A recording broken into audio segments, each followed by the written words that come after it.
பொதுவாக நடக்கக்கூடிய குற்ற பின்னணிகளை நீங்கள் சொன்னீங்க. இதில் தாவேக்கா நிர்வாகிகள் எவ்வளோ பேர் ஈடுபட்டிருக்கிறாங்க அப்படிங்கிறது ரொம்ப முக்கியமானது. ஓகே, என்கிட்ட ஒரு பெரிய பத்திரிகை பட்டியலே இருக்குது. நான் 33 paper cutting, news paper cutting வச்சுருக்கிறேன். அதில் நீங்கள் ஒன்றொன்னா எடுத்து பார்த்தீங்கன்னா தாவேக்கா நிர்வாகிகள் மேலே போஸ்கோ போட்டதெல்லாம் இருக்குது. அதில் குறிப்பாக சென்னை காசிமேட்டு பிரச்சனையாக இருக்கட்டும், இல்லை அதே போல் தாவேக்கு போக்சோவில் வந்து விழுப்புரத்தில் கைதான தாவேக்கா நிர்வாகியாக இருக்கட்டும், இல்லை மதுரையில் சோழவந்தானில் அரசு பேருந்து ஓட்டுநரை அடித்த வழக்குகளாக இருக்கட்டும், இல்லை அரிசி கடையில் பூந்து தாவேக்காவினுடைய பெண் நிர்வாகி ரகலை பண்ணி அடித்து உடைச்சதாக இருக்கட்டும், மாணவிக்கு பாலியல் தொல்லை கொடுத்த தாவேக்கா நிர்வாகி மீது போக்சோ வழக்கு திருப்பி போடப்பட்டிருக்கு. எங்கன்னா மதுரையில் போடப்பட்டிருக்கு.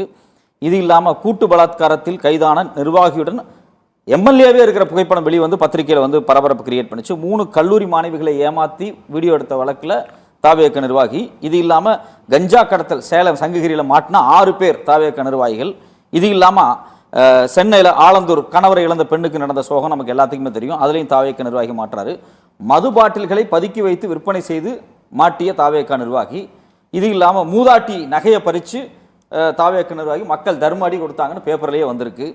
போலீஸின் கையை உடைத்த தாவேக்கா நிர்வாகி, வாகனத்தை நிறுத்தி ரகலை பண்ணினப்போ போலீஸ் கையை உடைச்ச தாவேக்கா நிர்வாகி.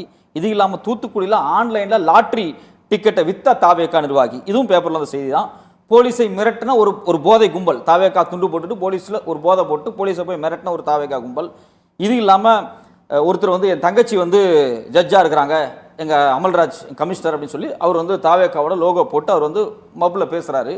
20 கோடி மோசடி செய்த தாவேக்கா நிர்வாகி. இது எல்லாமே பேப்பரில் தான். ஏன்ட்டு ஒரு பெரிய பட்டியலே இருக்குது ஃபுல்லாக.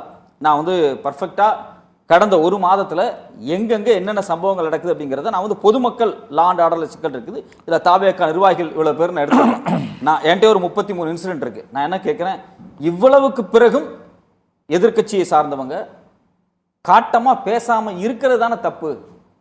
வேதனையான விஷயம் என்ன அப்படின்னா, லா அண்ட் ஆர்டர் சிக்கலாக இருக்குது. அவர் சிம்புவை மீட் பண்ணுறாரு, சிம்ரனை மீட் பண்ணுறாரு.